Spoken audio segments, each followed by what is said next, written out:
positiboa kontuan hartzen baldin baditut, behar bada estilistikoki edo artistikoki egia da nire abestiak edo nire sortzeko modua edo estiloa, behar bada lehen etxi daitekela, ez? Pixka bat horrekin hasi nintzen kantuko klasekin, gero inguruan baita ere oso garrantzitsua izan zen Iker Lauro bat ezagutzen niretzako, gogorroka bada, baina saiatzen naiz ez gehiegi frustratzen, uste dut pertsona positiboa naizela. Gero egia da, abesterako momentuan ez dagoela niretzako munduan beste gauzarik, abestea bezalakorik. Orduan horrek ematen dit askatasuna. Baina nik entzun dut, nire izan dit, aurten pertsona batek. Entzun dunean zu egin bartzen nola soula euskeraz, esan hau suizidatzeko proiektu bat da.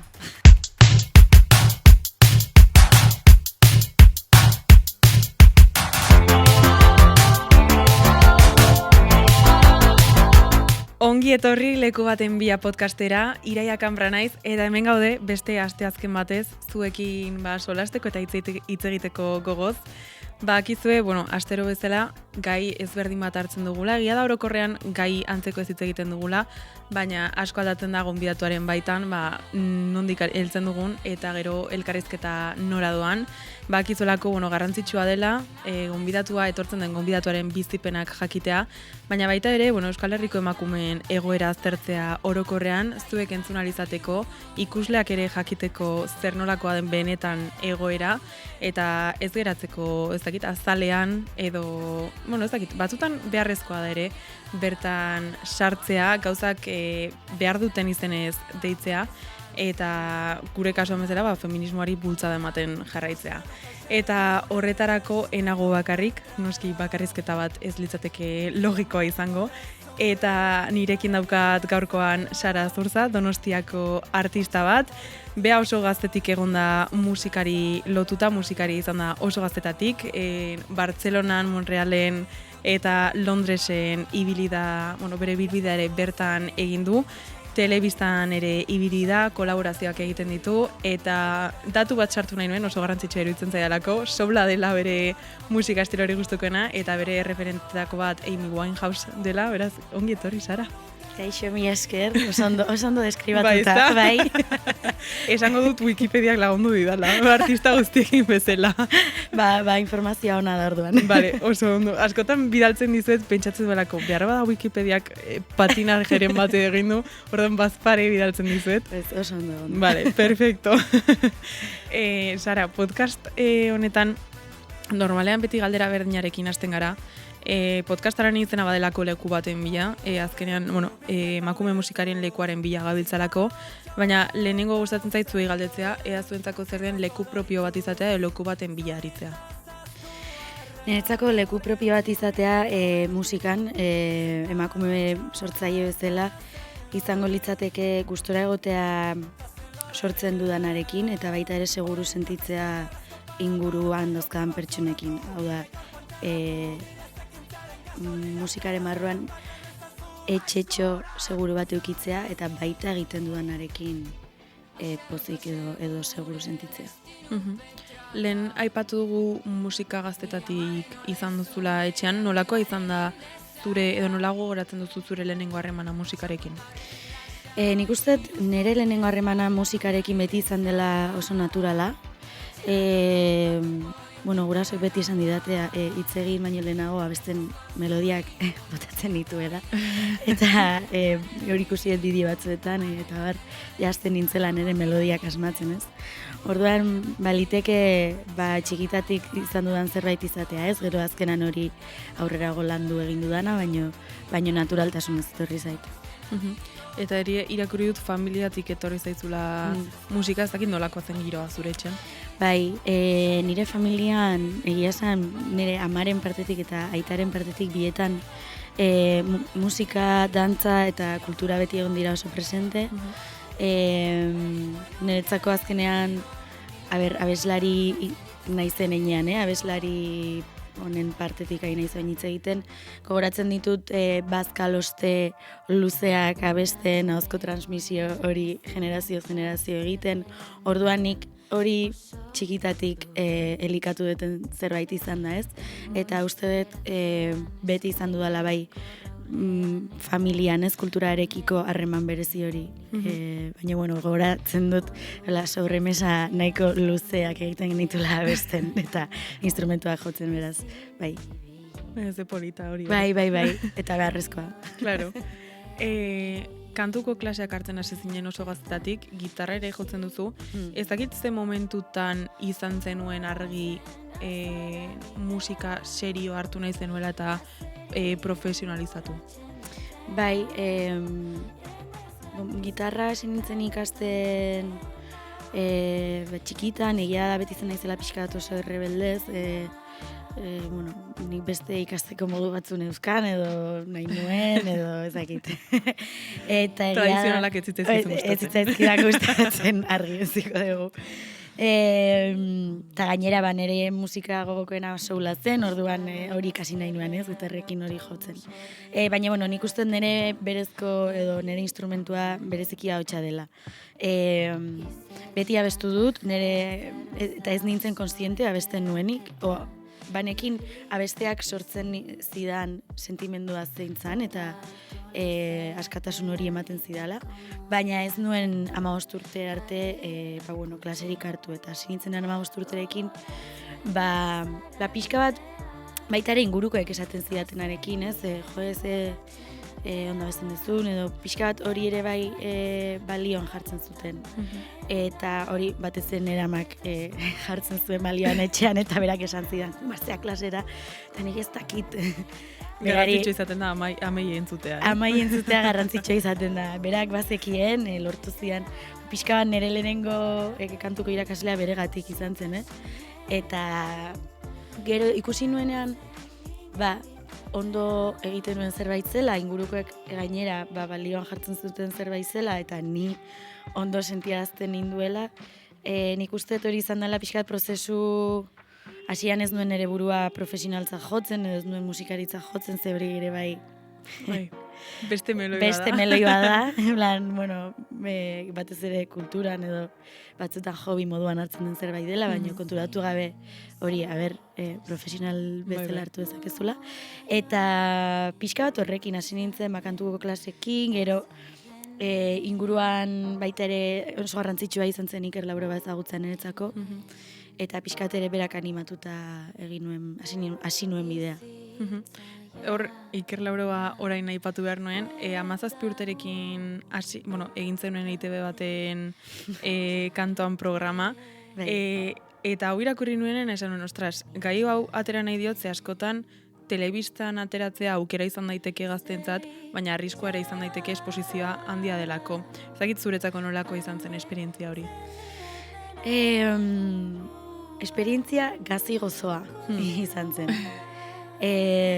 Oso gaztean nintzen, deskubritu berri nuen abesten nekiela, bi urte. Bai, hori da, abestu egin nezakela ongi, nire lagunek ia etzekiten, abestu nezakenik. Orduan, nire kantuko irakasleak animatuta aurkeztu nintzen kastinera, eta izan zen esperientzia gazi gozoa, gazia ez nuelako mundu hori ezagutzen, eta azkenan, sentitu zaitezke pixka bat arrotza, batean goiti bera jazten zaituzte, makiatzen zaituzte, produktu bat botatzen zaituzte eszenatokira, gogoratzen naiz lehenengo abestia izan zela Xalber Neriotzean, eta bigarrena I Will Always Love You, Whitney Houstonen abestia. Ostras, abestu bi abesti, Bai. Karo, dizugarrizko presioa ere bai izan zen, goratzen naiz Whitney Houstonen abestia abestu behar nuen egun berean, programa grabatzen genuen egunean, esnatu nintzela hautsi gabe, azkenean inkonstienteki presioak eragiten dizuna. Hori, gero gozoa, Iker Laureba bezalako jendea ezagutu nuelako, bera epaimaian egon zelako programa batean, eta pixkat arrotza, baina, aukera, bidea irekitzeko aukera eman zidan, batez ere hori Iker ezagutu nuelako bertan. Eta Iker ezagutzeak esango nuke beste ate batzuk ere iriki dizkizula, nolakoa izan da bera zure bide lagun izatea eta zertan lagundu dizu? Niretzako Iker izan da figura bat nire bidean ezinbestekoa. Oraindik ere beti nago bere pues, zer iruditzen etortzen zai burura, berari galdetzen diot, niretzako da oso figura garrantzitsua gaur egun ere. Bera bertan ezagutu nuen eta pixkat ogibidea berak erakutsi dit. Bera hasi zen gero gitarra klaseak ematen, eta berak proposatu zidan, aizu, nere bere abestiak abesten hasteko, bere lehen diskoetan Lauroba utzi eta Iker Lauroba proiektua hasi zuenean, bere lehen diskoetan, ia guztietan nire hotxa jarri dut, eta gero ere bai, bera nerekin, ez? Berak animatu zian, nik abestiak egiten dituen, baina ez nion inorri esaten. Sekretuan mantenduta. Sekretua zen. Eta orduan, berarekin hasi nintzen pixka da erakusten, eroso sentitzen, gero nera Makero ere bai izan zuen figura potentea, bueno, garrantzitsua izan da. Egia da, batzuetan telebistatik ateratzen diren emakume gazteak gainera, arriskoa izaten dutela gero publikoaren aldetik aurre iritziak sortzeko. Ez dakit, zuri horrek zerbait baldintzatu dizun edo zen izan den publikoaren aldetik jaso duzuna? Bida, guztiza ados nago zurekin, arrazoia duzu, baina eskerrak, zentzu horretan, bi programako denboraldia bakarrik izan zen, batean bertan bera utzi zutelako, eta horrek ere bai kalte egin zidan, niri pertsonalki uste nuelako zerbait gaizki egin genuela. Ez, eta hor errua ere bai pixka bat. Eta engaztea izanik, ez nuen ulertzen, atzean beste interes batzuk egon daitezela, edo nik edo audientzia kontuak daudela, edo funtzionamendua. Bai, klaro, nik ez nekien funtzionamendua nola zen, ez, programa batena, telebistan eta izan zen pixka bat ere hotza esateko modua, bertan bera geratzeko modua, orduan hor bai kalte egin zidala, eta duela asko ez nuela atzera jotzen pentsatzeko nola eragin zidan. Gero egia da, etorkizunera ez dut uste erreperkusioa handirik izan duenik nire ibilbidean, hori bi programa bakarrik grabatu nituelako baino. Azkenean beti du eragina, nola bai. Onera edo txarrera beti dauka. Aipatu dugu gaur egun bakarlari moduan zabiltzala, baina aukera izan duzu ere lehen aipatu duzun bezala Iker Laurobarekin batera ibiltzeko. Egia da askotan bakarlari izateak askatasuna ekartzen duela, baina zure gain presioa handiagoa ere, zuk egin behar duzulako, zuk kudeatu behar duzulako dena, ez dakit zuretzako nolakoa den bakarlari izatea? Bakarlari izatea, zuk esan duzu bezala bere alde positiboak eta alde negatiboa dauzka. Positiboak kontuan hartzen baldin baditut, behar bada estilistikoki edo artistikoki egia da nire abestiak edo nire sortzeko modua edo estiloa, behar bada lehen etxi daitekela, ez? Azkenean nik sortzen ditu dalako, nahiz eta gero inguruan.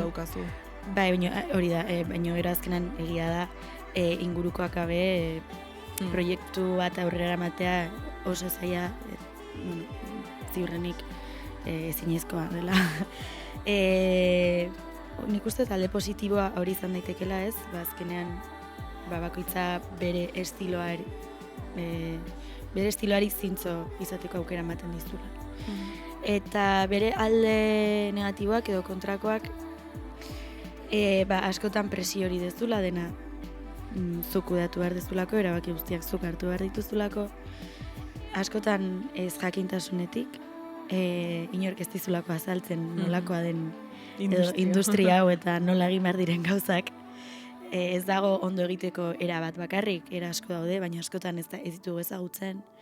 Orduan, oso garrantzitsua eta azken aldian zerbait egiten ari naizena da behar bada beste sortzaileekin harreman hauekin dartzea, ez?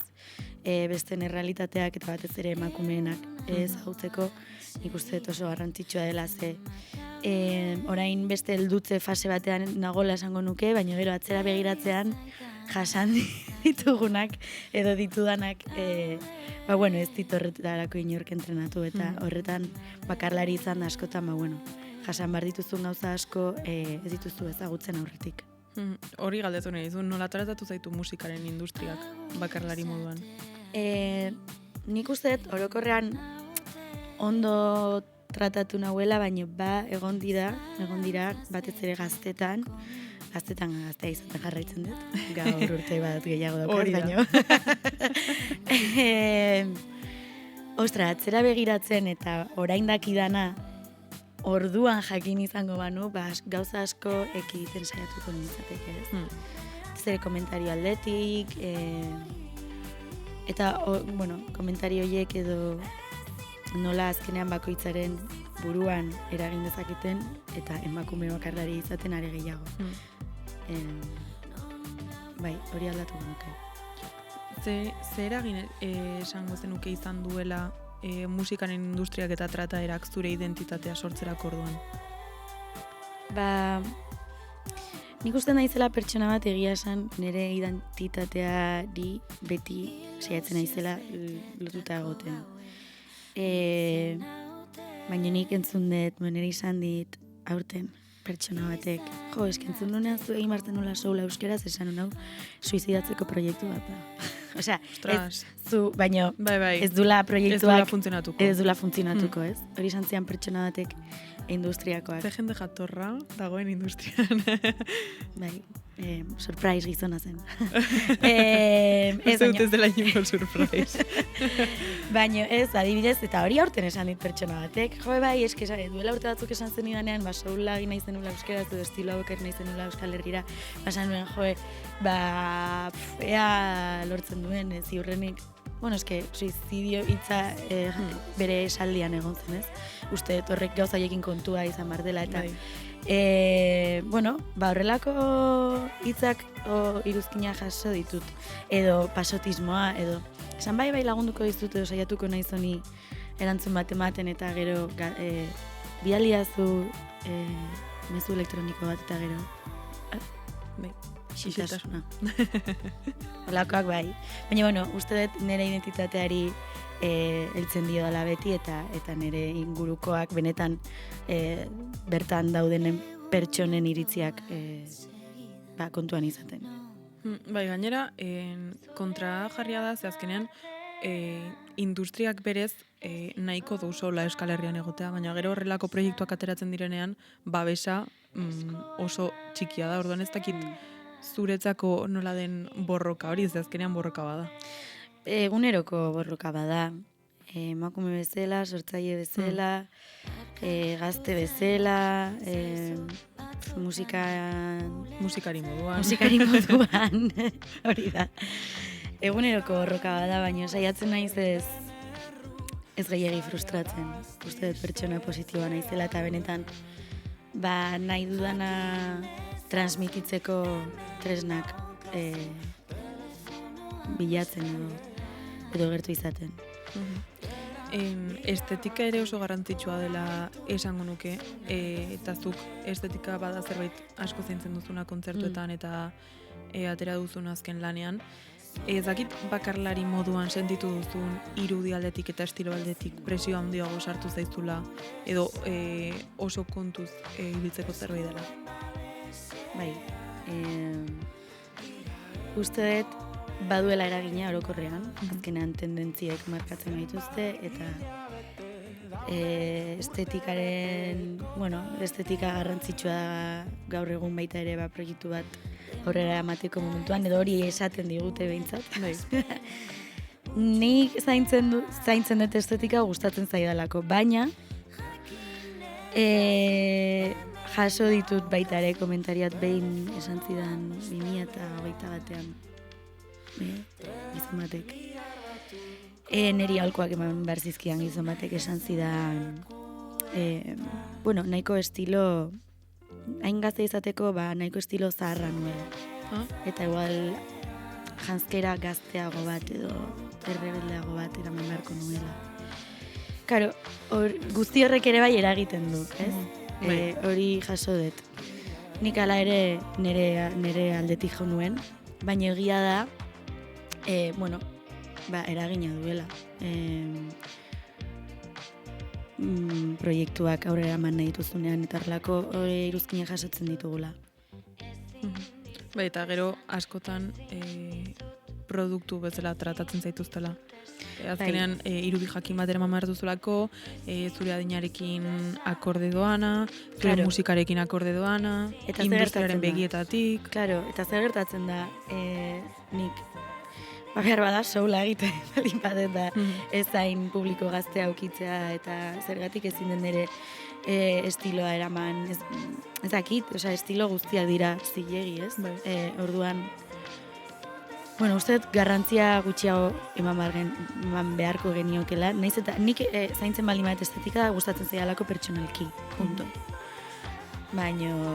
Inoz inorrekin posatu dizulako, eskatu dizutelako honek horrela izan behar du. Bai, ez, de hecho hori eskatu zeatenean estetika gazteago bat eukitzeko, uko egin nuen.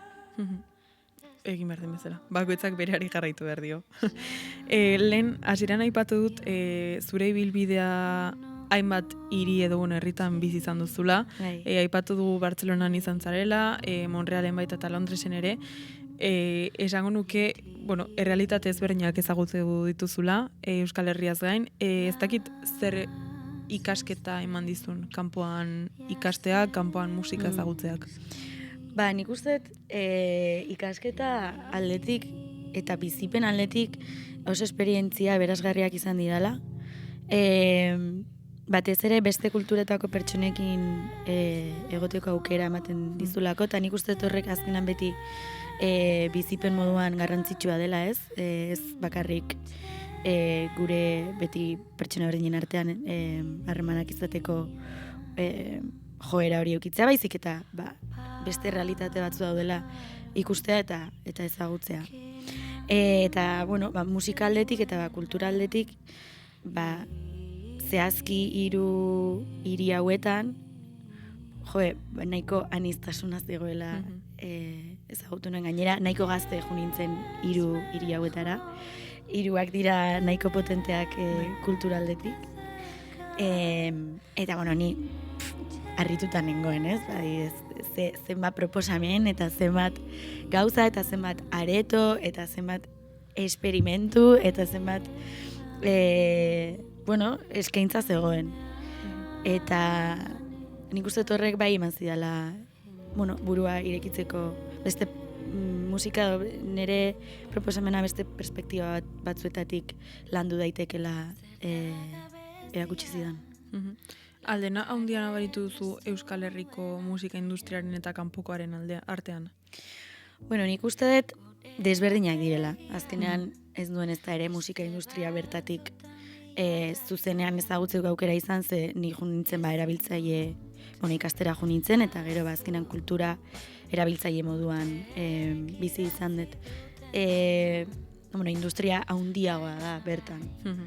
Baina nik uste dut oinarrian arazo berdinak egongo direla, eta erronka antzekoak egongo direla. Bai, horretik gainera galdetu nahi duzun generoa dagokionez, ez dakit nabaritu duzun emakume musikaren egoera ezberdina dela, naiz eta industria handiagoa izan arazoak ere hor daudela, arazoak berdinak direla. Nik uste dut oinarrizko arazoak antzekoak izango direla. Egia da, ziurrenik hiri hauetan beste pausa batzuk emango zituztela gura aurretik emango direla ziurrenik, azkenan badutelako ere bai bilbide zabalagoa behar bada, ez? Ni nire estiloari dagokionez esan nahiko nuke. Nik uste dut aurrekoan, hemen Euskal Herrian, nik uste dut azkeneko urteetan izan dela emakumezkoak holtza gainean bakarlariak edo ez bakarlariak, emakumezko taldeak ez da duela urte asko hau gertatu denik. Orduan nik uste dut, arazo ziurrenik ikusgarritasun aldetik, aukera aldetik, oraindikan musika industrian orokorrean landu behar den zerbait dela, baina, behar bada aurrera pauso batzuk eman zituzten leku horietan. Guk ez ditugunak oraindik eman, batez ere orain hasi garelako. Eta azkenen ez da berdina hemengo musika industrian dagoen aukera edo industria handiago batean dagoen aukera. Bai, aukera gehiago daitezke eta baita ere jende gehiago. Bai. Orduan, ez dakit ez detelako barrutik ondo ezagutu, industria barrutik gehiago hemen ezagutu dut, Baina bai, ziurrenik beste mundu bat da. Baina, bueno, lantzekoa baita ere. Bai, gainera askotan hitz egiten dugu musikaren industriako desorek ez, baina oztopo batzuk egia da batzutan ikusezinak direla edo konturatu gabeko oztopoak direla, ez dakit zure esperientzian zein dira agertoki edo industria barruan ezagutu dituzun oztopo handienak? Nik uste oztopo handienak nire kasuan izan dela zuzenekoa. Proiektua zuzenekoan defendatzea oso aukera gutxi daude orokorrean denentzat. Hor, nik uste hor dagoela gaur egungo erronka. Nik uste gaur egun oso proposamen interesgarria daude euskal musika eszenan eta aukera gutxi. Nire kasuan ziurrenik zuzenekoak izterako momentuan edo nire proiektua zuzenean defendatzeko aukerak duintasunez Bai. izterako momentuak izan dira okerrenak, oztopo gehien eman dizkidanak.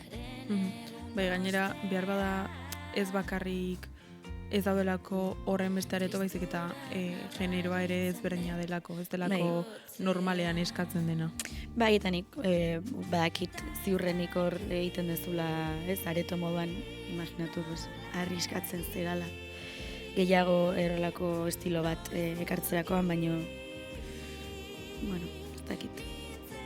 Sentitu zure kasuan direktoki edo indirektoki emakume izatagatik bestelako begirada bat jaso duzula, bai publikoaren aldetik, bai joantzaren areto horretatik, bai teknikarien aldetik?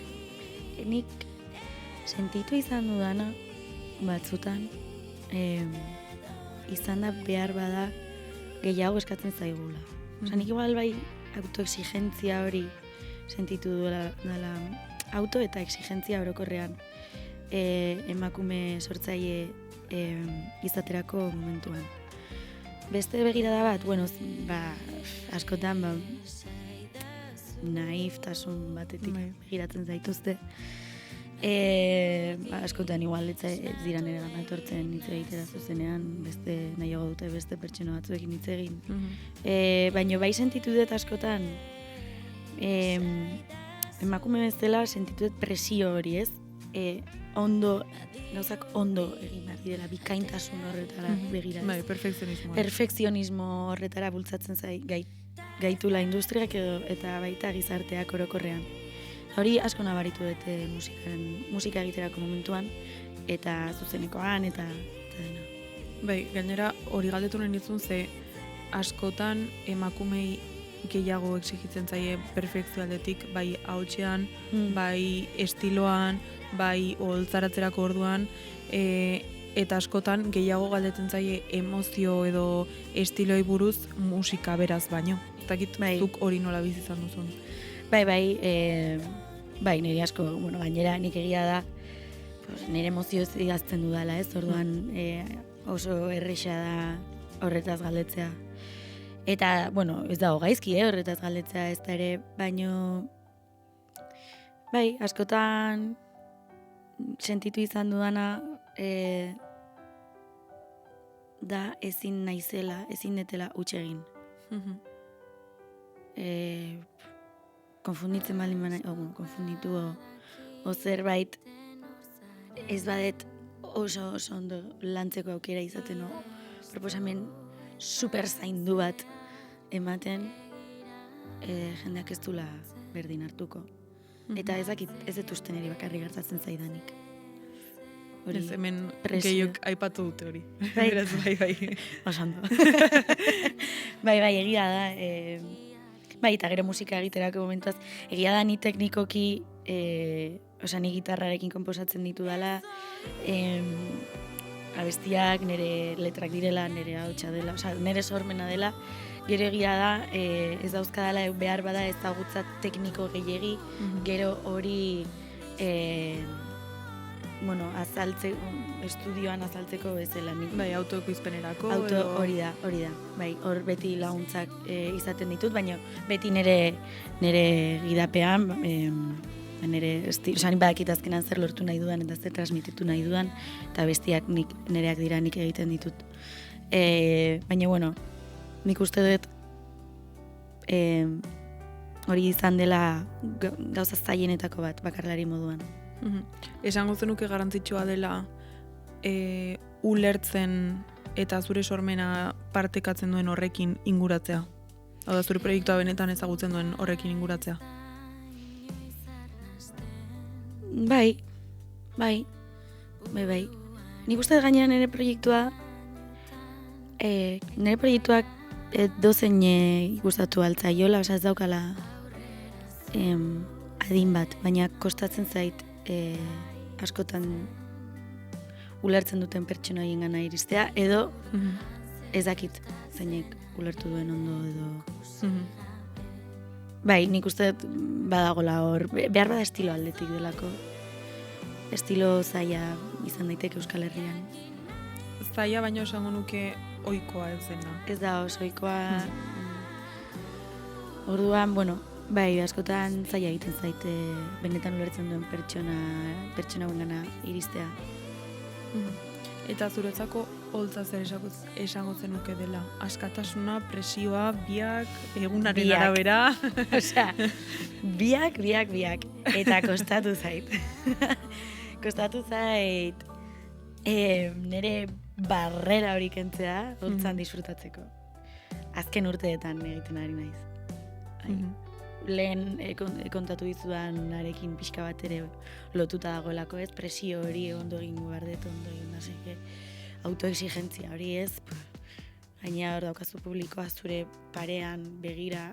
Bai, egiten duzun denak ikusten, kontrolatzen. Gustora dago jendea dena ondo egin baret ondo abestu dut, ondo ez, kostatu zait, eta klar, horrek hasieran izugarrizko presioa da izugarrizko, ezin egona ematen zidan. Gero egia da, abesterako momentuan ez dagoela niretzako munduan beste gauzarik, abestea bezalakorik. Orduan horrek ematen dit askatasuna. Orduan da pixka bat, ondo dago orduritasun hori eukitzea, baina baita ere bakoitzaren beldur horiek, exigentzia horiek, benetan lurrera botatzea, eta hor lanketa bat dago. Eta, oraindik lanean, nik uste hor lana indikan egin behar dugula askok. Da bietatik, beldurra, askatasuna, biak. Presioa dena, estresa, dena. Gazi gozoa hau ere. Hori da. Soulaz hitz egiten ari gara, zuk, hasieratik esan izan duzu, gustuko duzula estiloa, eta egia da, Euskal Herrian sartu behar den beste generetako bat dela. Sentitzen duzu soulak leku bat behar duela, bere lekua behar duela Euskal Herrian? Bai, zergatik ez. Beste dozein musika estiloak bezala.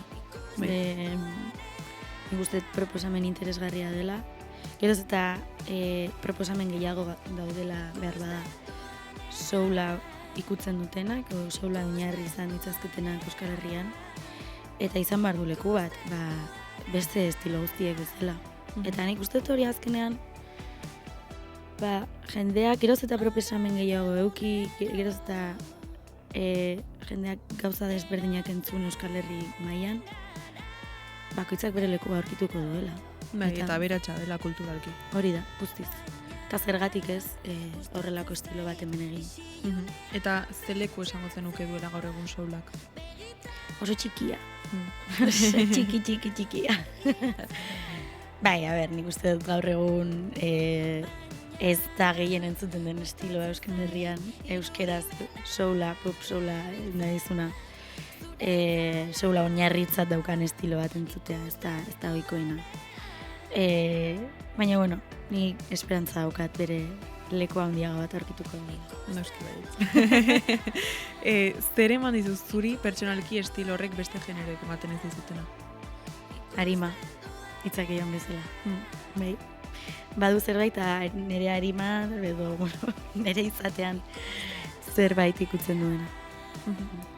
Lehen aipatu duzu txikitatik kultura izan duzula oso presente, zuk ere kulturan egiten duzu lan. Bai. Eta musika eta kultura oso gertu daude. Gauza, musika kulturaren barruan dago, beraz, barruan daude, baina egia da ez direla industria berdina. Ez dakit nola uztartzen dituzun biak, zure bi lanak nola uztartzen dituzun. Oso desberdin. Oso desberdin, ze azkenean, ni kulturan lan egiten dudan heinean, egiteko, gauza asko ikasi ditut, baina ez naiz egon musika industrian nire proiektua ez den zerbaitetan lanean. Nahi beste sektore batzuk ikutu ditut kulturan. Eta gainera desberdin bizitzen ditut, ze musika pertsonalagoa da niretzako. Orduan horrek handicap bat dauka, baita ere. Edo zer gauza beste modu batera bizitzen dezulako, ez? Pertsonala da, azkenan nik nire emozioak jartzen ditut nire abestietan eta horrek koste emozional bat dauka ere. Orduan, desberdin bizitzen ditut horregatik. Eta batzutan egia da Euskal Herrian zaila, ez dute esango ezinezkoa batzuri gertatzen zailako, baina oso zaila dela 100% musikari izatea, horretaz bizitzea, eta horretan egotea. Ez dakit zuri inguruan gainera kulturan lan eginda sartu dizuten presio hori 100% musikari ez bazara, ez bazara musikara bakarrik dedikatzen, ez zarela musikaria. Ez da presiorik, ez. Eta egia da, batzuetan pentsatzen dezula, ez? Eta denbora gehiago dedikatuko banio musikari edo beste bizitzeko modu batzuk birpentsatu musikak bere leku handiago izateko nire egunerokotasunean, ze azken finean, lanak o nire egunerokotasunak denbora kentzen dio musikari. Orduan, nik uste dut orain nagola etapa batean hori guztia birpentsatzen ari naizela. Ez dut uste lan egiteagatik kulturan edo beste dozein sektore batean horregatik musikari etzeala hain musikaria, ez musikaria zea berdin bakarrik hori ez dala zure lehen diru iturria. Ezinezkoa delako. Ezinezkoa delako. Eta oso zaila da baita ere, ez? Horregatik ari naiz nire birpentsatzen eta askotan esaten digute, ez? Ikasi da eta lan egin. Eta musika edo artea bizitzeko modu bezala beste plano batean gelditzen da gizartean. Ez da ulertzen. Ez da ulertzen. Eta ez dago, hori da adibidez beste herrialde batzutan diferentzia ikusi dudana. Kultura edo artea edo praktika artistikoak ogibidetzat edo normaltasun gehiagorekin tratatzen dituzte. Nik hori Londresen edo Montrealen edo Bartzelonan ez hainbeste behar bada, baina Londresen hor ikusi nuen alde handia. Eta, nik uste dut orain dela momentua gauzak birpentsatzeko. Experimentatzeko. Ikusteko gauzak egiteko modu desberdinak daudela, ez detzula zertan beti hor 8 ordu lanean egon eta gero musika egin. Egon, baina ni disfrutatzen den dela lanetik behintzat orduan pozik nago zentzu horretan. Hori da behar dena. Bai. Pozik egotea egiten duzun horretan. Gustatzen zaigu sakon hitz egitea, baina egia da sakon hitz egin ondoren nire ere gustatzen zaidala jolastxo bat sartzea. Pixka bat estresa edo hausnarketa tarte hau askatzeko, beraz entzulei izango digu badatorela galdera azkarren tartea.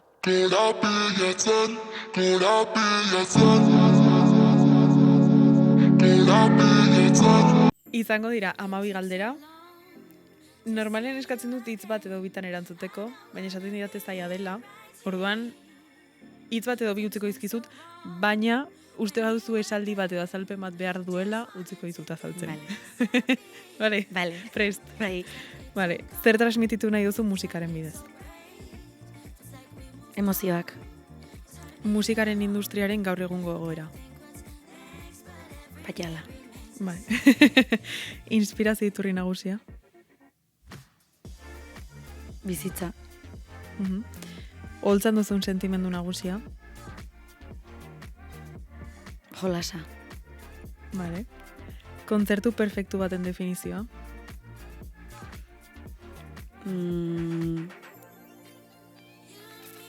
Dantza eta eromena. Vale. Musikari gazte emango zeniekin aholku bat? Egin zuek nahi zuen moduan. Vale. Beharrezkoa. Euskal musikaren etorkizuna? Oparoa. Sortzeko momenturik onena? Gaua. Vale. Musikaren bidez aldatu nahiko zenukeen gauza bat?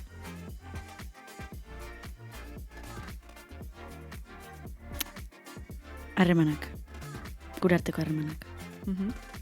Zure publikoa definitzeko hitz bat? Sentibera. Zer da zuretzat leku bat aurkitzea musikan? Seguru egotea. Egiten duzun horrekin? Egiten duten horrekin. Vale. Eta 2026ko zure helburu nagusia? Konposatzea. Fiskat, Musika sokorro. egitea. Musika egiten ari naiz. Garrantzitsua hori ere. Sara, honekin bukatuko dugu. Mila esker. Mila esker gaurkoan gurean egotagatik. Gainera, ez dakigun ez aterako den atalau, baina Sararen urteak dira. Bai. Zorionduko dugu ere. Martxak 18an grabatzen ari gara hau. Hoi txikian esango gu. Baina, mila esker. Gaurkoan gainera egun berezi batean hona etortzeagatik. Hausnarketa hauek egitagatik. Uste dut oso garrantzitsua dela, entzulek bizipen ezberdinak entzutea, genero ezberdinak ezagutzea. Espero dut beraien playlistetan ere genero ezberdinak sartzea. Euskal Herri mailan uste dut oso paroa delako genero ezberdinak eukitzea. Musika aniztasuna bermatu behar delako. Batez ere emakume musika bultzatu behar delako. Errealitate 1000 daudelako eta hoiek denak sustatu behar delako. Beraz, 1000 esker.